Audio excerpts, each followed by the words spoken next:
Hello, नमस्कार दोस्तों। और क्या हाल है? कैसे हैं सब? बहुत लोगों का आई थिंक अभी जॉइनिंग का प्रोसेस चल रहा है। 2020 वाले कैंडिडेट्स का आई थिंक कुछ लोगों का जॉइनिंग ऑलरेडी हो गया है, आप ऑलरेडी जॉइन कर चुके हो। काफ़ी ज़्यादा ट्रांसफ़र रिलेटेड क्वेरीज़ रहता है।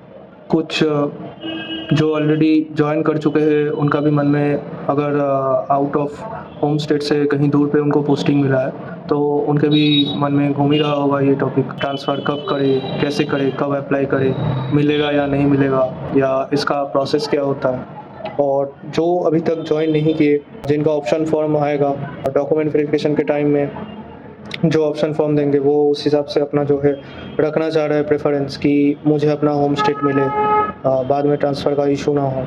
तो उसके बारे में ही मैं बात करूँगा।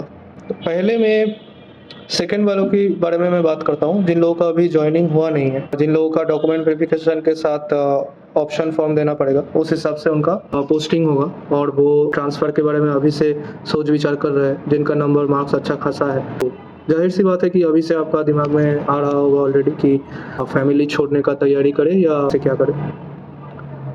तो देखिए एक चीज़ मैं सीधी बात में आता हूँ, सीधी बात सीधी तरीके से बोल रहा हूँ। सुनने में थोड़ा ख़राब लगेगा, थोड़ा सैड फील होगा, लेकिन रियलिटी ये है कि सेंट्रल गवर्नमेंट का जब आप नौकरी अप्लाई कर रहे हो, एसएससी का फॉर्म में जब आप अप्लाई करते हो तो उसमें एक जगह वो लिखवा के लेते हैं कि पूरे इंडिया में कहीं भी आपको पोस्टिंग दिया जा सकता है, ऑल इंडिया सर्विस होता है ये।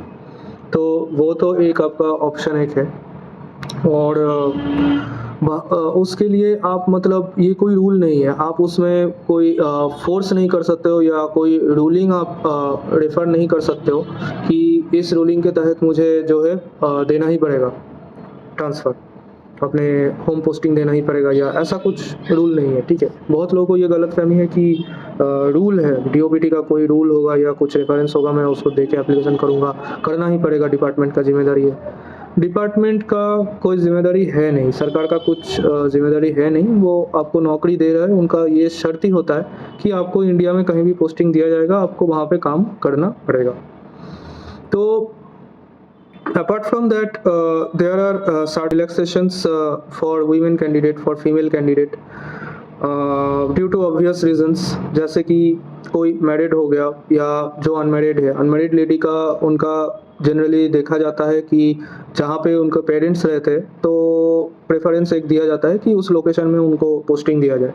और जो मैरिड लेडी है, मैरिड कैंडिडेट जो है, फीमेल कैंडिडेट, तो उनको प्रेफरेंस दिया जाता है कि वो अपने हस्बैंड का जो पोस्टिंग है, अगर हस्बैंड सेम गवर्नमेंट सर्विस में हो या ना हो, प्राइवेट में हो या कहीं भी हो, उनका जो घर है कहीं जो जहाँ पर भी वो रहते हैं, तो वहाँ पे उस सेंटर में पोस्टिंग करने का काफ़ी ज़्यादा चांसेस रहता है वाइफ के लिए, मतलब फीमेल कैंडिडेट को वहाँ पे पोस्टिंग दिया जाता है। और फीमेल कैंडिडेट्स का इसके अलावा भी कुछ रिलैक्सेशंस होते हैं, जैसे आपको अगर इनिशियली हेडक्वार्टर में जॉइन करवाया जाता है, दिल्ली में जॉइन करवाया जाता है या कहीं और जहाँ उसका हेडक्वार्टर हो वहाँ पे जॉइन करवाया जाता है, लेकिन उसके बाद आप जो है अप्लाई कर सकते हो, आप अप्लाई कर सकते हो इस रेफरेंस में कि आपका हस्बैंड फलाना जगह काम करते हैं, या आपका जो घर है आपके पेरेंट्स के पास, आप अनमैरिड हो और आपका पेरेंट्स फलाना जगह रहते हैं, तो आप जो है वहाँ पे अपना पोस्टिंग मांग रही हो। तो इस एप्लीकेशन को काफ़ी ज़्यादा इम्पोर्टेंस दिया जाता है, एम्फेसाइज किया जाता है, और प्रायोरिटी बेसिस में फीमेल का ट्रांसफ़र होता है, ठीक है। क्योंकि गवर्नमेंट का हमेशा से ये एक मोटिव रह चुका है कि फीमेल वर्कफोर्स जो है उनको ज़्यादा से ज़्यादा देश के जो डेवलपमेंट वाला काम है, जो भी जॉब है, नौकरी है, ये सब चीज़ में उनको ज़्यादा से ज़्यादा असेंबल किया जाए, सम्मिलित किया जाए। तो ये गवर्नमेंट का एक प्रयास रहता है, तो उसके लिए कुछ रिलैक्सेशंस फीमेल कैंडिडेट्स को दिया जाता है। तो अब मैं आ जाता हूँ अपने भाई लोगों की तरफ, मतलब मेल कैंडिडेट्स जो है मेरी तरह, तो उनके बारे में मैं बताता हूँ। उनका जो है ज़िंदगी थोड़ा कठिनाइयों से भरा हुआ है, काफ़ी डिफ़िकल्ट है आपका, मैं पहले से ही बता देता हूँ। तो कोई झूठा कोई गलतफ़हमी पाल के मत रखिए। ट्रांसफ़र कब होगा, कैसे होगा, होगा या नहीं होगा, इसका कोई श्योरिटी है नहीं, ठीक है। मैं आपको सीधी पॉइंट का बात बताता हूँ। अगर आप ट्रांसफ़र को देख के अपना ऑप्शन फॉर्म भरेंगे, ट्रांसफ़र के हिसाब से सोच के ऑप्शन फॉर्म भरेंगे, अगर आप आरटीआई लगा रहे हो कि कौन सा ज़िले में, कौन सा स्टेट में कितनी वैकेंसी है उस डिपार्टमेंट का, तो ये सब चीज़ जो है एक चांस होता है, ठीक है? चांस की बात है। जैसे कितना चांस होता है? मैं बताऊँगा कि काफ़ी कम 30-70 रेशियो होता है। 30% चांस है कि उस हिसाब से आपका हो जाएगा, पोस्टिंग जहाँ माँग रहा है वहाँ पे होगा कैलकुलेशन के हिसाब से। 70% चांस है कि आपका नहीं होगा। गवर्नमेंट के ऊपर कोई ऑब्लिगेशन नहीं है। एक चीज़ आप समझ के रखो, जो आपको आरटीआई से जो भी रिज़ल्ट मिल रहा है, वो आज के डेट में लेटेस्ट पोज़ीशन है। लेकिन उसके बाद भी कभी भी वैकेंसी कम सकता है, कभी भी वैकेंसी घट सकता है। कोई भी ज़ोन का, कोई भी रीजन का वैकेंसी गायब हो सकता है। डिपार्टमेंट अपना वैकेंसी कभी भी विथड्रॉ कर सकता है एसएससी के सिस्टम से, ठीक है? इस बात को आप समझो। तो ये मतलब उस टाइप का ही हो गया कि चांस काफ़ी कम है। आपको आँख बंद करके अंधेरे में तीर फेंक रहे हो, वो निशाने में लगेगा या नहीं लगेगा, ये डिपेंड करता है लक के ऊपर, चांस के ऊपर। 100 में से 1 तीर लग सकता है। ये हो गई थोड़ी नेगेटिव बात। अब थोड़ा पॉजिटिव बात में आता हूँ। पॉजिटिव बात ये है कि आप जॉइन करने के बाद लगभग 2 साल आपका प्रोबेशन पीरियड रहता है। तो पहले साल में आप ट्रांसफ़र का एप्लीकेशन ना ही दो तो बेहतर है। काफ़ी डिपार्टमेंट है वहाँ पे ट्रांसफ़र का एप्लीकेशन लिया भी नहीं जाता है। They do not entertain by any means regarding transfer till you clear your probation period. Probation period is for 2 years. 2 साल से पहले कोई बात ही नहीं है, ठीक है? कुछ डिपार्टमेंट में रिलैक्सेशन है, आप ट्राई कर सकते हो, ट्राई करके देख सकते हो, लेकिन एटलीस्ट 1-1.5 साल तक तो आप ट्राई भी मत करो। मैं कहूँगा ये थोड़ा अनप्रोफेशनल हो जाता है, क्योंकि नए-नए आप नौकरी में लगे हो, 1-1.5 साल जाते ना जाते आप ट्रांसफ़र के लिए लिख रहे हो। अगर आपको बहुत ज़्यादा कोई प्रेसिंग नीड नहीं है तो 1.5 साल 2 साल तो आप वेट कर ही सकते हो। लेकिन special cases are there. Special case कैसा होता है? बहुत लोग हैं जो मतलब अकेला लड़का है घर में, माँ पापा काफ़ी बुज़ुर्ग हैं, उनको बहुत टाइप का मेडिकल एलिमेंट्स है, तो वो उस केस में एक केस ये है। दूसरा एक केस और बनता है कि आपका ऐसा कुछ हुआ है कि जिसकी वजह से आपका फैमिली आपके पास नहीं आ सकता है, आपको आपके फैमिली के पास जाना पड़ेगा। या तो आपका वाइफ़ ऑलरेडी एम्प्लॉयड है, या तो और कोई पुख्ता रीज़न, जो भी होगा आपको कॉन्क्रीट सॉलिड रीज़न देना पड़ेगा, सॉलिड ग्राउंड देना पड़ेगा। ग्राउंड देखिए, ग्राउंड जब तक कॉन्क्रीट ग्राउंड नहीं होगा, कोई ऑप्शन ही नहीं है कि आपको आपके लेटर को देखा जाए। दूसरा बार आपके लेटर जो है ऊपर तक पहुँचेगा ही नहीं, उससे पहले ही उसको डिस्पोज़ ऑफ कर दिया जाएगा। तो आपका ग्राउंड सॉलिड होना पड़ेगा। मेडिकल ग्राउंड दिखा रहे हो तो प्रॉपर मेडिकल डॉक्यूमेंट्स आपके पास होने चाहिए। ऐसा नहीं कि चिट्ठी में लिख रहे हो कि पिछले 5 साल से ये प्रॉब्लम है और आप जो मेडिकल सर्टिफिकेट दे रहे हो वो रिसेंट वाला सर्टिफिकेट है, कहीं पे जाके आप जो है पैसा देके बना के लाए हो। देखिए, जो ये गवर्नमेंट में जो ऊपर में जो ऑफ़िसर्स बैठे हुए, जो जिनके पास अथॉरिटी है, जिनके पास अप्रूविंग पावर है, वो सब कुछ जाँच-पड़ताल करके अच्छे से वो देखते हैं। ऐसा नहीं कि आप कुछ भी लिख देते हो उसमें एप्लीकेशन में। मेरे ऑफ़िस में एक हुआ था कि कोई बंदे ने लिखा था कि अपने फैमिली के बारे में कोई मेंबर ये नहीं है, वो नहीं है, मैं अकेला लड़का हूँ, एटसेट्रा लिखा था। जबकि जब उसका सर्विस बुक जाँच किया गया तो उसमें पाया गया कि वो लोग 2 भाई हैं। तो चीज़ जो है, जो आप लेटर में लिखोगे ना वो सच लिखो। आप अगर झूठ लिख रहे हो उसमें, तो ये बहुत ही नेगेटिव इमेज आपका क्रिएट करता है ऑफ़िसर के सामने और आपके ऑफ़िस अथॉरिटी के सामने। आप पहले से ही जो है बदनाम हो जाते हो और जो स्टाफ़ एक बार बदनाम हो जाता है उसको हर चीज़ में, हर फैसिलिटी अवेल करने में उसको डाउट के, शक के नज़र से देखा जाता है और ये सब चीज़ जो है चेंज होने में, सब कुछ ठीक होने में काफ़ी टाइम लगता है। तो ऑफ़िस में कोई भी ऐसा काम मत कीजिए जो नए-नए नौकरी में आपको आपके लिए हानिकारक साबित हो सकता है। तो ट्रांसफ़र देखिए, ट्रांसफ़र ज़िंदगी नहीं है, नौकरी ज़िंदगी है। नौकरी मिल गया, अब ट्रांसफ़र के लिए ज़्यादा कोई जोखिम मत उठाएँ, रिस्क मत लीजिए। जितना हो सके आप एप्लीकेशन दीजिए, उसको परस्यू करने का कोशिश कीजिए।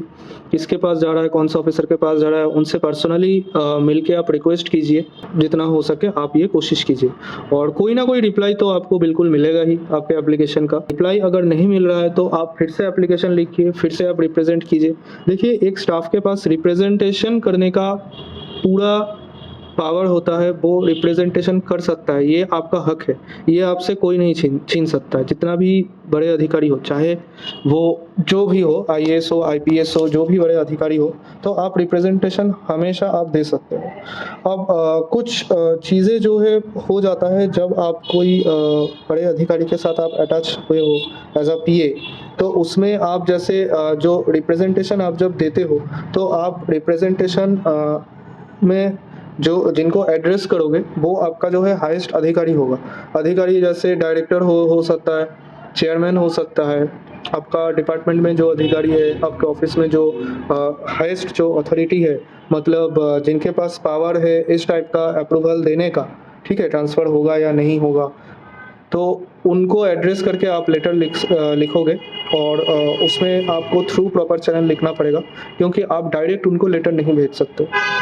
देखिए, एक ऑफिस में एक हायरार्की होता है, उसको मेंटेन करना होता है, तो उसीलिए लेटर में टू लिख के वो डेजिग्नेशन जिनको आप एड्रेस कर रहे हो, वो डेजिग्नेशन देने के बाद आप ब्रैकेट में थ्रू प्रॉपर चैनल ज़रूर लिखिए, और उसके बाद आप सर कह के आप अपना जो है एप्लीकेशन शुरू कीजिए। और आप एप्लीकेशन उन्हीं को देंगे जो आपका इमीडिएट बॉस है, जो आपके ऑफिसर है अभी, आप उनको एप्लीकेशन देंगे, वो आगे फॉरवर्ड करेंगे, ये उनका ड्यूटी है। तो ये चीज़ आपको समझ में आई।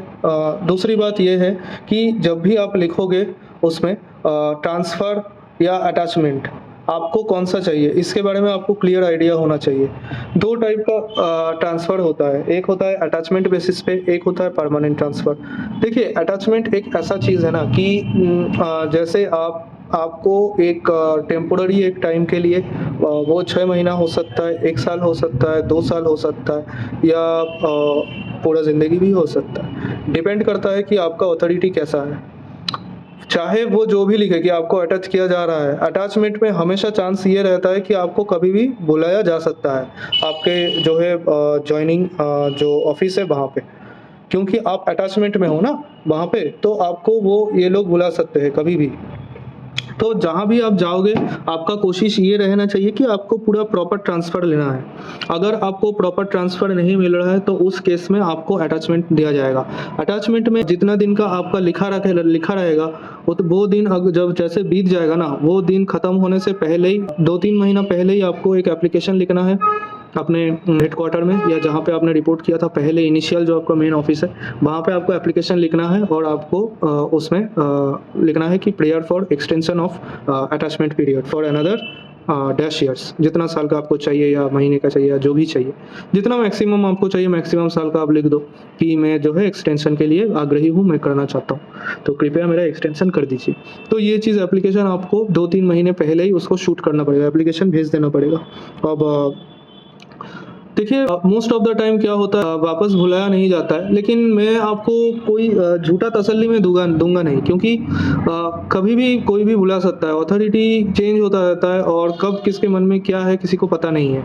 जैसे कि आप अटैचमेंट में हो, तो अटैचमेंट थोड़ा नकली वाला ट्रांसफ़र होता है, उसमें आपको तुरंत जो है बुलाया जा सकता है। और ट्रांसफ़र जो होता है, प्रॉपर ट्रांसफ़र, वो थोड़ा सॉलिड होता है। सॉलिड मतलब ये नहीं कि उसको कोई कुछ कर नहीं सकता, उसको भी और दूसरी जगह फिर से वापस यहाँ पे ट्रांसफ़र ला सकते हैं, लेकिन वो प्रोसेस थोड़ा डिफ़िकल्ट है, लॉन्ग आर्डुअस प्रोसेस है, उसमें अथॉरिटी कम ही घुसते हैं उसमें।